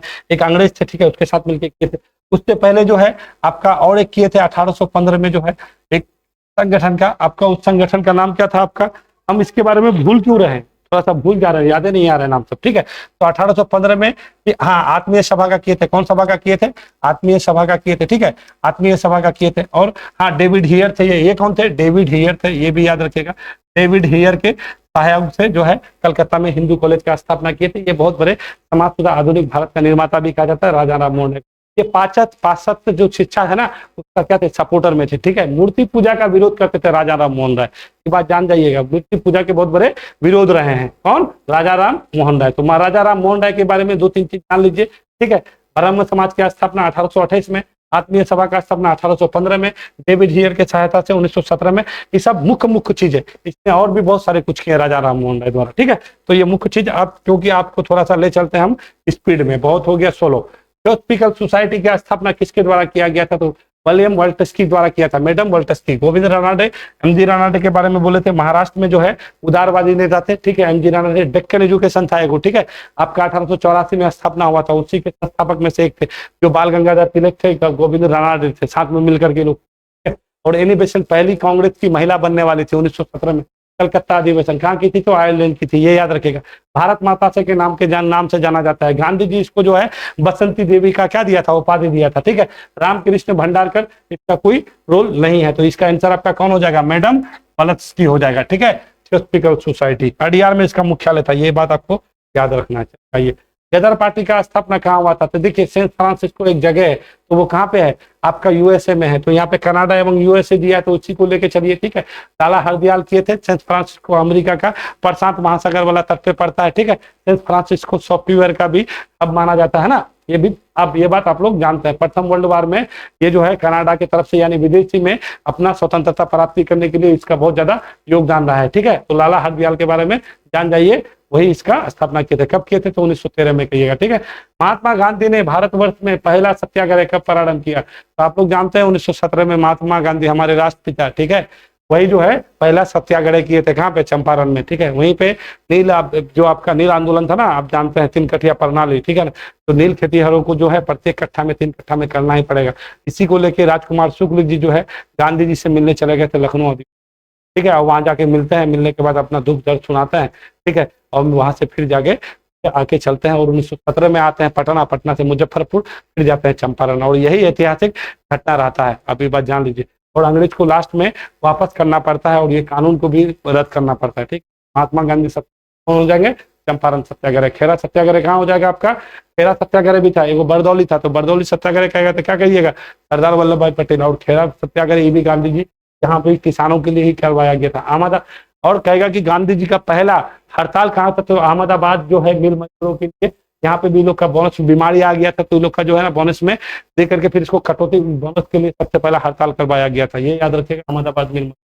बरदौली के बाद और मातूम आपको बता ही दिए, बरदौली सत्याग्रह हुआ था, ये आपका कौन करवाए थे? यहाँ भी किसानी आंदोलन था आपका, सरदार वल्लभ भाई पटेल। अभी बताया ना आपको, सरदार वल्लभ भाई पटेल भारत का बिस्मार्क कहा जाता है, और इसको जो है उसने आगे करने के लिए बहुत ज्यादा कठिन परिश्रम भी। महात्मा गांधी जी के बारे में बहुत कुछ आपको क्या बताएं। 2 अक्टूबर 1969 में जो है पोरबंदर में जो है जन्म होता है, ठीक है। फिर ये चले जाते हैं दक्षिण अफ्रीका 1993 में। शादी करती कस्तूरबा बाई गांधी बहुत कम उम्र में, 87 के करीब में, ठीक है। इसका बाप जो है, जो आपका महात्मा गांधी जी के पिताजी थे, ठीक है, इसके पिताजी ये खुद जो है एक तहसील मतलब नहीं होते थे, अंग्रेज का जो है पैसा वैसा वसूलते हैं, जैसे आप लोग राजस्व वसूल करते हैं, ठीक है, उसी तरह से थे। बड़े अच्छे घर के थे, ठीक है। जब ये यहाँ से दक्षिण अफ्रीका गए बाबा अब्दुल्ला का केस को लेके, अब वहाँ पर दक्षिण अफ्रीका के एक जगह थे मेरिट, ठीक है, पीटर्सबर्ग नहीं कहिएगा, मेरिट्सबर्ग कहिएगा, वहीं से स्टेशन से उठा के फेंक दिया गया। और तब से इस बंदे को पता हुआ कि गरीबी क्या होता है और लाचारी क्या होता है। बाद इसका तो पूरा जिंदगी ही बदल गया। और जो 3 दशक से यानी 1915 से लेकर के 1945 तक, 3 दशक मान के चल सकते हैं, 3 दशक तक जो भारत को आजादी दिलाने के लिए इसी के नेतृत्व में सारा क्रांति हुआ, इतना भी जो कुछ भी हुआ। क्योंकि नरम दल वाले तो साइड ही हो गए, गरम दल वाले बाल गंगाधर तिलक का 1920 में मृत्यु हो जाता है। उसके बाद सारा दारोमदार सारा चीज प्रभाव आ जाता है गांधी जी। और गांधी जी के ही नेतृत्व में बड़े बड़े आंदोलन होते हैं, जैसे आप जानते हैं असहयोग आंदोलन 1920 में शुरू होता है, फिर सविनय अवज्ञा आंदोलन, भारत छोड़ो आंदोलन। इस आंदोलन को आदमी कैसे भूल सकता है, ठीक है। तो ये महात्मा गांधी का बहुत बड़ा चैप्टर है। ये महात्मा गांधी आदमी ने थे, ये एक विचार है, इसके बारे में जितना पढ़ा जाए इतना कम है, ठीक है। फिनिक्स फॉर्म से लेकर टॉलस्टॉय फॉर्म, इसके बारे में जितना कहा जाए उतना कम है। कभी बात मिलेगा तो इसके बारे में आपको हम बताएंगे। तो ये आंसर आपका क्या हो जाएगा, पहले आंसर नहीं मारे निकल गए। तो महात्मा गांधी का चंपारण सत्याग्रह हो जाएगा। चलिए आइए, असहयोग आंदोलन कब शुरू हुआ था? असहयोग आंदोलन अभी बोले हैं ना आपको 1920 में हुआ था, है ना। अभी खेरा बोले थे तो आपको क्या कहिएगा, 1918 में। असहयोग हो जाएगा। 1919 में आपको अभी बोले हैं मंटू चंद्रफोर्ड धारा अधिनियम आया था, ठीक है। ये बहुत घटना है, मोटा मोटी घटना जान के चलिए।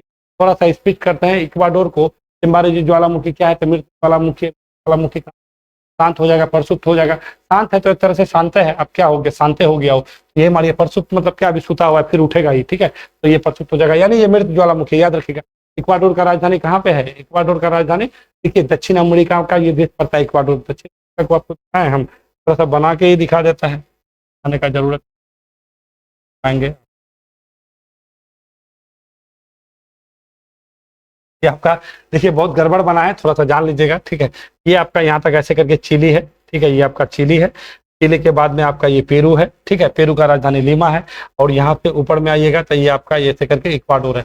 और यहीं से आपका जो है एक रेखा जाता है, रेखा को हम लोग जीरो इक्वाडोर है, कोलंबिया है और ब्राजील होके जाता है, ठीक है। तो यही इक्वाडोर में आपका एक ज्वालामुखी है। और यहाँ पे एक पर्वत है, बहुत बड़ा पर्वत, जिसको एंडीज पर्वत कहते हैं, ठीक है।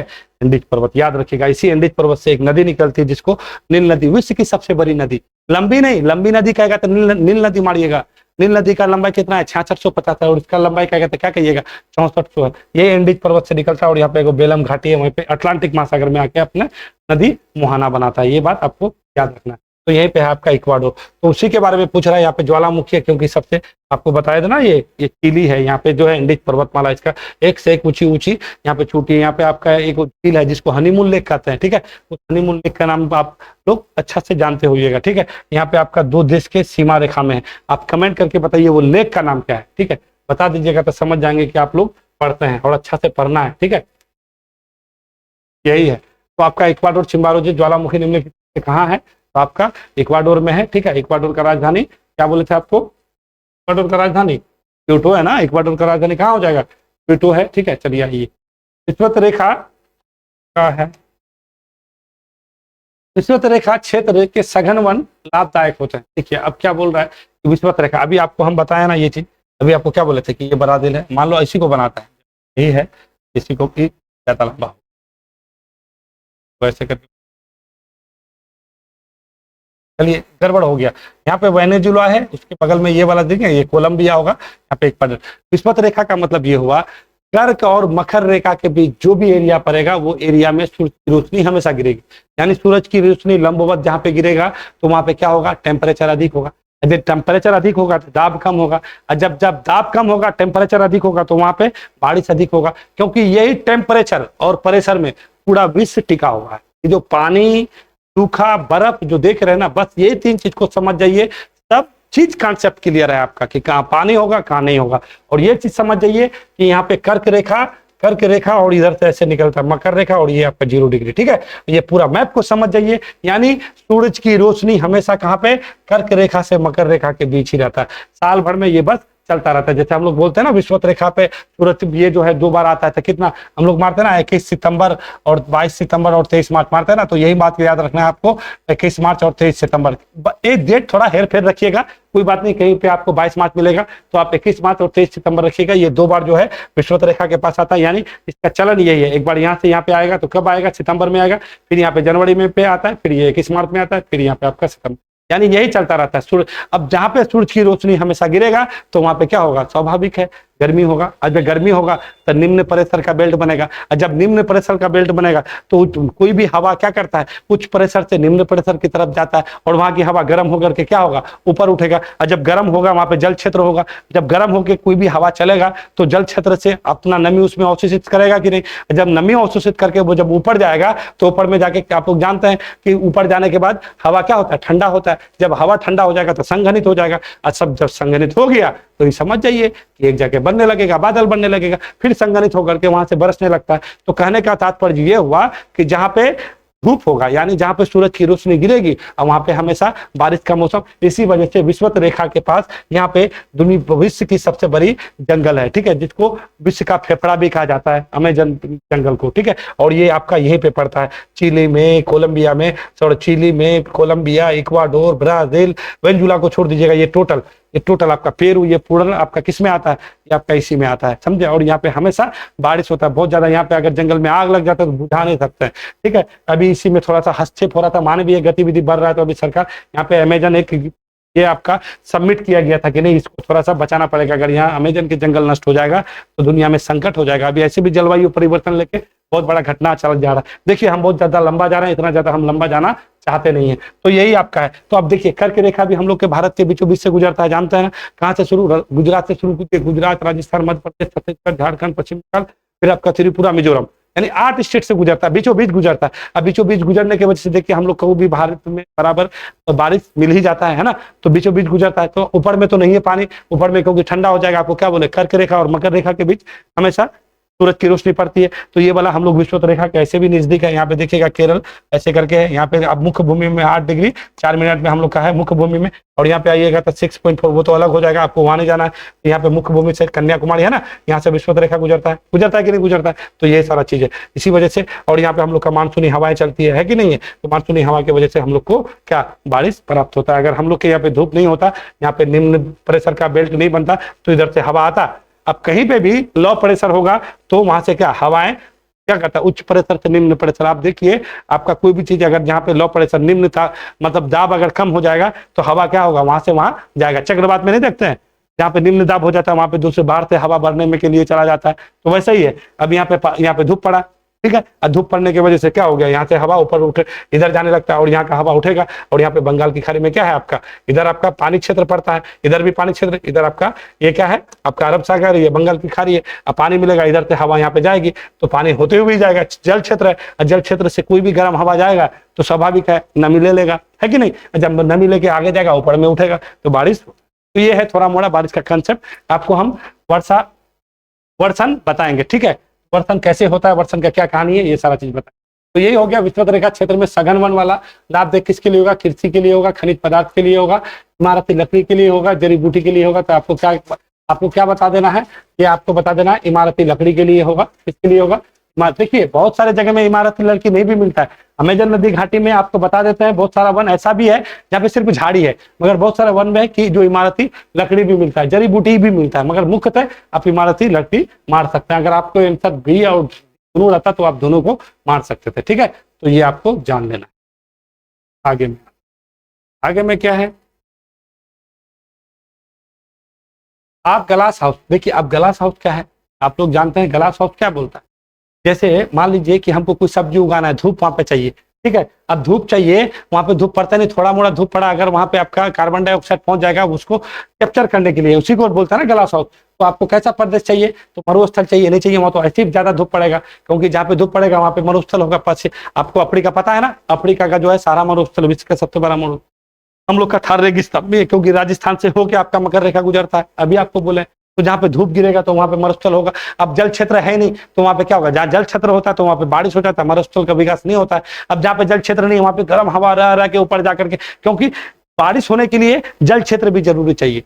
जब तक उसको नमी नहीं मिलेगा, जल क्षेत्र नहीं मिलेगा, तो वहां पे बारिश होगा नहीं, वहां की हवा में नमी होगी नहीं। तो जहाँ पे जल क्षेत्र, अब अभी हम लोग के इधर अरब सागर और इधर बंगाल की खाड़ी नहीं होने के वजह, अगर नहीं होता तो आपको लगता है कि हम लोग के यहाँ पे बारिश होता, कुछ नहीं होता, पूरे मरुस्थल है, मरुस्थल होता। क्योंकि कहीं से भी हवा अगर चलेगी तो हवा चलने के बाद उसके अगल बगल में कहीं पे भी आपको नमी चाहिए, जल चाहिए। और जल के ऊपर से अगर हवा चलेगा तो अपने ऊपर क्या नमी को सोखेगा, मतलब अपना जो है नमी लेगा, हवा लेगा। गर्म वायु में मान लीजिए आपका कोई गर्म कपड़ा है, उसमें आप देख लेके चाहिए जितना भी उसका कैपेसिटी उसमें अपना आर्द्रता ग्रहण कर लेता है। तो उसी तरह से ये वाला क्या है ना कि ग्लास हाउस में क्या है, जो मरुस्थल होगा तो मरुस्थल तो खेल खत्म, विश्व क्षेत्र में तो करेगा ही नहीं। जब भी करेगा तो ये क्या टुंड्रा ठंडा प्रदेश में होगा। कौन प्रदेश में होगा, टुंड्रा प्रदेश में होगा। ये आपको ध्यान देके चलना है, ठीक है। अब आइए विषुवत रेखा के समीप तापमान सबसे अधिक होता है, क्योंकि अब क्या बोलता है विषुवत रेखा, अभी आपको बोले ना। देखिए एक ही चीज का कॉन्सेप्ट सब जगह है। विषुवत रेखा मतलब क्या, 0 डिग्री, और 0 डिग्री के पास आपको क्या बोले, विश्व में 2 बार सूरज की किरणें 2 बार विषुवत रेखा पर लंबवत गिरती है। भी बोले हैं हमेशा धूप पड़ता है वहां पे, एकदम हमेशा धूप गिरता रहता है। तो वही बात है, विषुवत रेखा के समीप सबसे अधिक होने का कारण है ताप छोटा क्षेत्र केंद्र होता है, ताप बड़े क्षेत्र में। तो क्या है आपको बोले हैं विषुवत रेखा, मान लीजिए अभी आपको समझाते हैं कि ये मेरा पृथ्वी है, ठीक है। यहाँ से विषुवत रेखा गुजरता है, ये आपका कौन हो जाएगा, कर्क रेखा, और ये कौन होगा, मकर रेखा। अब देखिए ये 5 डिग्री इधर, 5 डिग्री इधर, है ना। अब देखिए इसका क्षेत्र यही वाला पट्टी हुआ ना, और इसी पट्टी के बीचों बीच में पड़ता है आपका अफ्रीका। ये वाला अफ्रीका यहाँ पे आपका पड़ जाता है। इसके चक्कर में यहाँ पे हमेशा, क्योंकि इधर पानी है नहीं, पानी इधर है तो अटलांटिक महासागर है, इधर हिंद महासागर है, ये बीच में पड़ जाता है। यहाँ पे कोई भी जल क्षेत्र नहीं होने की वजह से यहाँ पे मरुस्थल का विकास हो गया। तो कहने का मतलब है एक छोटा पट्टी है, बस इतने के बीच चलता है, तो इसी वजह से क्या कर दिएगा, तो आपका छोटा क्षेत्र में केंद्रित हो जाता है, जिसके कारण क्या हो जाता है, वहां पे मरुस्थल का विकास भी हो जाता है और बहुत अधिक तापमान भी होता है। तो क्या मार सकते हैं आप, तो आपके छोटे क्षेत्र में केंद्रित हो जाता है, इसकी वजह से जो है वहां पे आपका अधिक आपको क्या मिलता है, तापमान मिलेगा। ठीक है, तो वो आप आंसर अपना बना लीजिएगा, ए नंबर। चलिए ये क्या है भाई, अग्निय सेल। अब देखिए अग्निय सेल क्या है, अग्निय सेल में निम्नलिखित में से कौन सा तत्व पाया जाता है, मूल मौलिक सेल, मूल सेल। जितना भी पृथ्वी में जो भी चीज देखते हैं सारा चीज अग्निय से बना है, ये बात जान लीजिए। अग्निय सेल मतलब कहने का मतलब ये हुआ कि जब पृथ्वी बना था, जब पृथ्वी पपड़ी बना था, ठीक है, जो गर्म तप्त का गोला था, ठीक है, उसके ऊपर में जो, अब यहाँ पे क्या है ना, आपर्दन हुआ, बहुत सारा घटना घटता है, भौतिक होता है, रासायनिक होता है। घटना घटने के बाद ये क्या हो गया, चट्टान रूपांतरित हो गया, कयांतरित हो गया, अवसादी हो गया। ठीक है, ये सारा प्रक्रिया के फलस्वरूप आप जो मिट्टी देख रहे हैं, तो ये बहुत करोड़ों वर्ष का जो है क्या है ना, इसका मेहनत है, तब जाके आज हम लोग इसको जोत पाते हैं और कर सकते हैं। तो मौलिक सेल का मतलब कोई भी कहेगा कि कोई भी, अगर आप जो मिट्टी देखते हैं, कोई भी कुछ है, तो वो सारा चीज किसका है, अग्निय सेल है। ज्वालामुखी है, क्या है, जो आज ज्वालामुखी हम लोग फटते हुए देखते हैं फोटो छोटो में, वो क्या है, वही अग्नि है। नीचे में रहता है मैग्मा के रूप में, ऊपर आता है तो वो मैग्मा लावा बन जाता है, लावा के रूप में फिर वो छितर जाता है। छितरने के बाद वहां पे क्या, धूप पड़ेगा, पानी पड़ेगा, फिर वहां पे क्या हो जाएगा, ठंडा गर्म, आदमी चलेगा, पेड़ उगेगा, बहुत सारे जीव जंतु चलेंगे, तो क्या होगा, यहाँ पे कभी दबेगा, उठेगा, तो उससे क्या होता है ना, उसका भौतिक रासायनिक क्रिया होने की वजह से, ठीक है, अपर्दन की वजह से, निक्षेपण की वजह से वो क्या होता है, परिवर्तन हो जाता है। इसी वजह से हम लोग बोलते हैं ना अवसादी चट्टान है।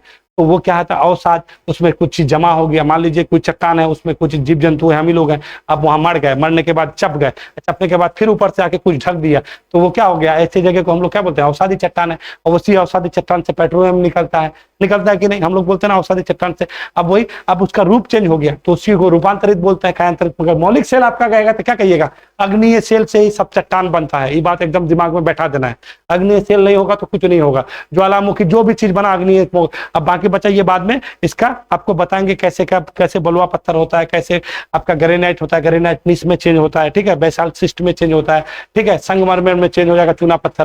तो वो कब क्रिया होता है, पानी के अंदर रहेगा तो चूना पत्थर रहेगा, पानी से ऊपर में। तो ये प्रक्रिया है आपका किसका, आपका सेल का, चट्टान का। तो मूल चट्टान सारा चीज क्या है आपका, अग्निय चट्टान ही। अग्निय चट्टान ही पहले धरती में आया था, क्योंकि इसी से मौलिक चट्टान इसी को कहते हैं। तो कहने का मतलब क्या है, अग्निय में निम्नलिखित में से कौन सा तत्व पाए जाएंगे, तो क्या है, मैग्मा ठंडा होने के कारण। अभी आपको क्या बोले, पृथ्वी के अंदर, यानी अभी बोलते हैं ना क्रस्ट, मेंटल कोर। अभी वहां पे एक आपको क्या बोले थे, लिथोस्फीयर, मिसोस्फीयर। तो मिसोस्फीयर में क्या है ना, वहां पे द्रवीभूत पदार्थ है, ठीक है, वही द्रवीभूत पदार्थ। जब आपको क्या है ना, प्लेट है, प्लेट के बारे में जानते हैं ना, प्लेट विवर्तनिक की घटना, ठीक है, तो उसको आपको वो प्लेट के बारे में जानना पड़ेगा। प्लेट मूव करता है, प्लेट विवर्तनिक घटना आपको जानना पड़ेगा, तब ये समझ पाइएगा कि कैसे मैग्मा वहां पे सम्मानीय धारा चलता है। एकदम इतना टेम्परेचर रहता है ना, और वो उसको जगह मिलना चाहिए, जैसी जगह प्लेट की जगह में जैसी जगह मिलता है, और वहां से अपना ज्वालामुखी फैलने लगता है कि अंदर में सारा चीज आपका भरा हुआ है। तो जो अंदर में जो पदार्थ रहता है उसको मैग्मा कहते हैं। ऊपर में आके वो लावा ठंडा हो जाता है और जम जाता है। वो समुद्र में भी हो सकता है, समुद्र में पानी के नीचे भी हो सकता है, और आपका स्थल में भी हो सकता है। तो ये मैग्मा के कारण गलत बात है। इसमें परतदार चट्टान भी कहते हैं, परतदार चट्टान तो कह नहीं सकते हैं, ठीक है। सील और डाइक पाए जाते हैं, उसका जो आकृति बनता है, इस आकृति को सील डाइक करते हैं। ग्रेनाइट और बेसाल्ट अग्निय सेल के उदाहरण है। ये बात तो सही है, ग्रेनाइट किस में चेंज होता है, नीस में, और बेसाल्ट सिस्टम में। ये याद रखिएगा। सील और डाइक क्या है, उसका जो है आकृति जो बनता है, देखिए अलग अलग है। मान लीजिए कि कोई फिशर मतलब दरारी उद्भेदन हुआ। अब दरारी हुआ, जैसे हम लोग दक्कन ट्रैप देख रहे हैं ना, महाराष्ट्र वाला, वहां पे भी जो है आपका अग्निय चट्टान है, पूरा एकदम दरारी उद्भेदन हुआ था। वो क्या पूरा फैल गया, पूरा फैल गया।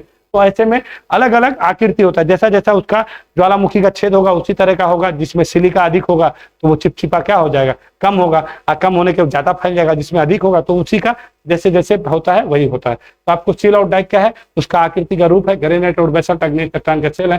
मौलिक सेल भी इसी का, ग्रेनाइट को निच में, इसका रूपांतरण या कायांतरण आप कर सकते हैं। ग्रेनाइट निच में चेंज होता है, बेसाल्ट सिस्टम है, ठीक है। तो आपको देख लेना। चलिए आगे, निम्नलिखित में से कौन सा खाद्य फसल नहीं है। अब बोलता है कि खाद्य फसल नहीं, यानी जो ऐसा फसल जो खाद्य फसल में, अब खाद्य फसल कौन होता है? तो खाद्य फसल जो हम लोग अनाज के रूप में प्रयोग करते हैं। ये क्या, हम लोग क्या इसको, चाय को जो हम लोग वाणिज्य फसल में रखते हैं, ठीक है, ये रोपण में भी आता है चाय, बागानी कृषि में आता है ना चाय, तो चाय आपका खाद्य फसल नहीं है, आपका चावल है, गेहूं, ठीक है। तो आपको ये चीज याद रखना है। CACP जो है ना, कृषि लागत मूल्य आयोग, वो जो है ना टोटल 22 प्रकार के MSM ये जो MSP जारी करता है, ठीक है, मिनिमम सपोर्ट प्राइस जारी करता है। ये याद रखेगा, उसमें से ये आपका वाणिज्य फसल में आता है चाय, ये याद रखेगा आप, ये आपको नहीं लेना है। तो का उत्पादन विश्व में सबसे अधिक कौन करता है? अमेरिका करता है, ये याद रखेगा, अमेरिका। और भारत का स्थान पूरे विश्व में कितना है? 7वां कहिएगा। और सबसे अधिक निर्यातक कौन है? तो ब्राजील है। बात सब याद रखना है, ठीक है, याद रखना। गेहूं सबसे अधिक कौन करेगा? तो आपका यूपी करता है, ये बात आपको जान के चलना। चावल कौन करता है? तो चावल भी अब पहले पश्चिम बंगाल था, अब आपको पश्चिम बंगाल देता है, यूपी देता है, पश्चिम बंगाल। तो चाय, चाय सबसे अधिक कहाँ होता है? तो चाय आपका असम में, ठीक है कि नहीं है? टी सावर भी होता है, असम में होता है। चाय आपका हो जाएगा।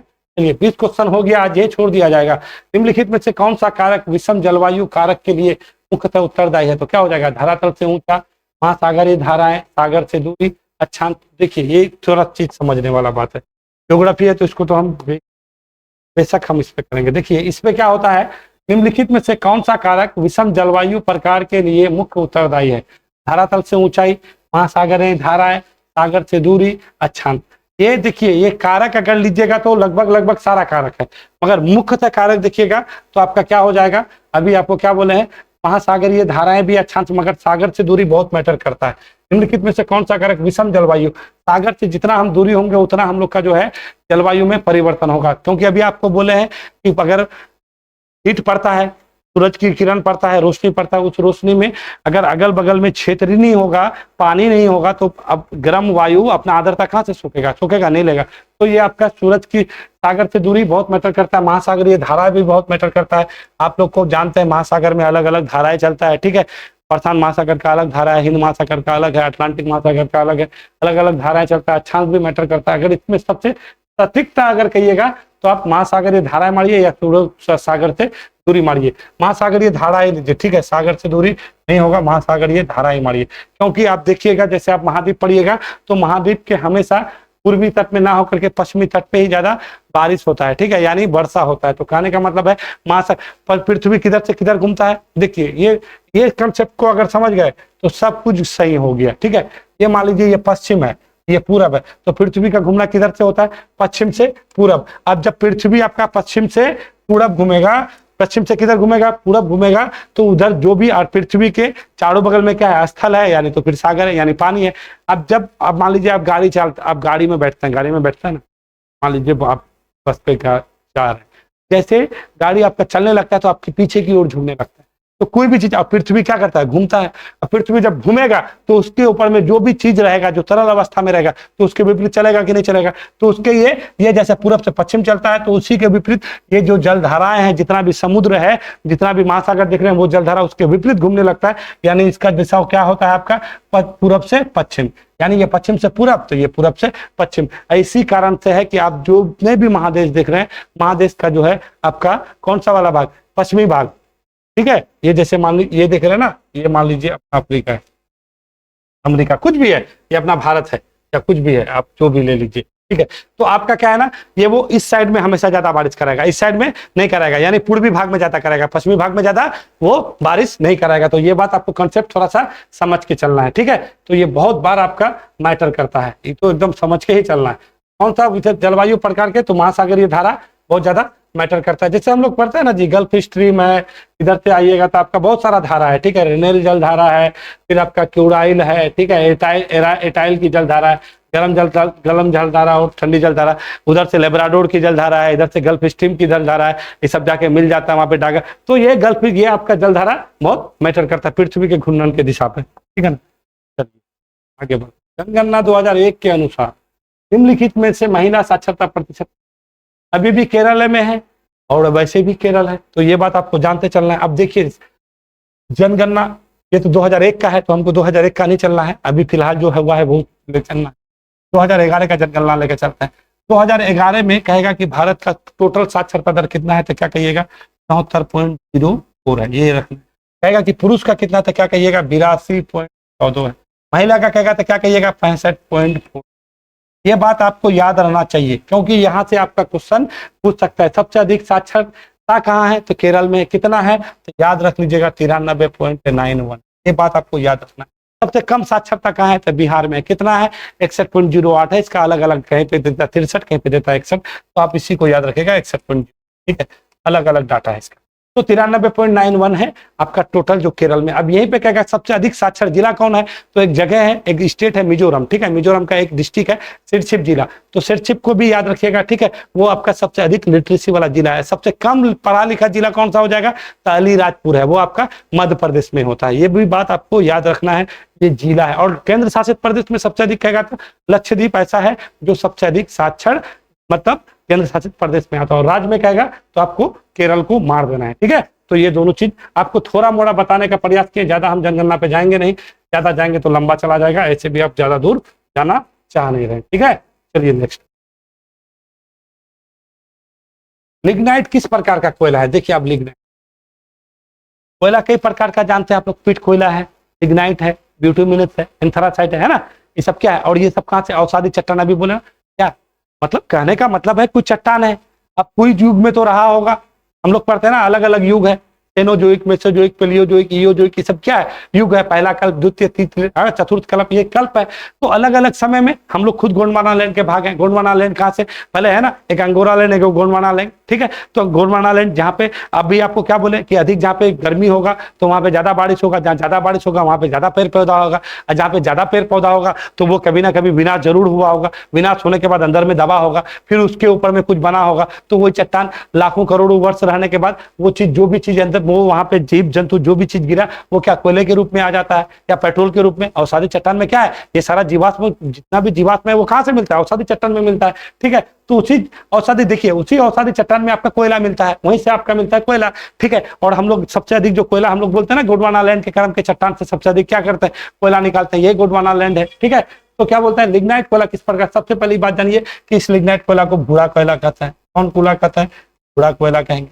ठीक है, और ये सब कहाँ पे, भारत में कहाँ पे मिलता है, तमिलनाडु में मिलता है। क्योंकि अभी ये जो है कोयला जो बना है ये अभी इतना पुराना नहीं, सबसे पुराना कोयला जो होगा और जो सबसे पुराना होगा वो सबसे अच्छा होगा। तो सबसे पुराना कौन है, एंथ्रासाइट है। सबसे अधिक जो है 97% तक कार्बन मिलता है, उसमें धुआं होता ही नहीं, और वो चीज हमारे यहाँ नहीं होता। हम लोग ऑस्ट्रेलिया से कहीं और से, अमेरिका से हम लोग आयात करते हैं एंथ्रासाइट कोयला का। ठीक है, तो ये भूरा कोयला है। उसके बाद इससे थोड़ा सा घटिया कोयला हो जाएगा, तो आपका कौन सा हो जाएगा, जिसमें आपका 45 से 55% के करीब करीब रहता है आपका कार्बन, जिसको हम लोग पीट कोयला कहते हैं। ये सबसे बेकार कोयला होता है, खाली धुआं देगा। ठीक है, क्योंकि अभी ये इतना पुराना नहीं हुआ है, समझे, अभी ये पुराना हो रहा है, धीरे धीरे हो रहा है। ठीक है, तो ये बात आपको याद रखना है। और इसी को हम लोग क्या कहते हैं, ये भूरा कोयला हो गया ना, तो हम लोग एक और कौन सा कोयला हो गया, पीट कोयला हो गया, उसके बाद लिग्नाइट कोयला हो गया। ठीक है, उसके बाद आपका क्या, ब्यूटुमिनस कोयला हो गया, ब्यूटुमिनस है ना, ब्यूटुमिनस है ना, ब्यूटुमिनस भी कोयला होता है। उसके बाद एंथ्रासाइट होता है। तो एंथ्रासाइट को कोयला को हम लोग क्या बोलते हैं, काला कोयला भी कहते हैं, या कठोर कोयला भी कहिए,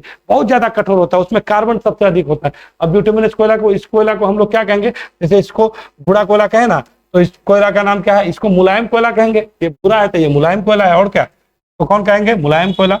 इसको ब्यूटुमिनस को मुलायम कोयला कहिएगा। ये सब चीज पूछते रहता है, तो सबसे उत्तम कोटि का होगा तो क्या हो जाएगा आपका, एंथ्रासाइट होगा, जिसमें 97% तक रहता है। लिग्नाइट कोयला या पिट कोयला थोड़ा सा नीचे ही प्रकार का होता है, तो निम्न प्रकार का कहिए, निम्न स्तर के कहिए। उससे थोड़ा ऊपर में जाइएगा तो आपका ब्यूटुमिनस, भारत में सबसे ज्यादा ब्यूटुमिनस ही होता है, तो हम लोग ब्यूटुमिनस का मध्य प्रकार का कहिएगा आप। ठीक है, मध्य प्रकार का कह सकते हैं या सामान्य प्रकार का कह सकते हैं। और इस दोनों को आप क्या कहिएगा, निम्न प्रकार का कहिएगा। तो बात आप समझ गए, लिग्नाइट कोयला तो कहाँ से मिलेगा, ये सॉरी ये मिलेगा कहाँ से, तो अवसादी चट्टान से ये मिलेगा। ठीक है, गेहूं किस जलवायु के फसल है, मेरे हिसाब से ना अभी 23 क्वेश्चन हो गया ना, इसको छोड़ देते हैं। नेक्स्ट एपिसोड में आपको फिर हम 25 को क्वेश्चन फिर लेके आएंगे। अब हम थक भी गए हैं, फिर आपके लिए हम ले आते हैं।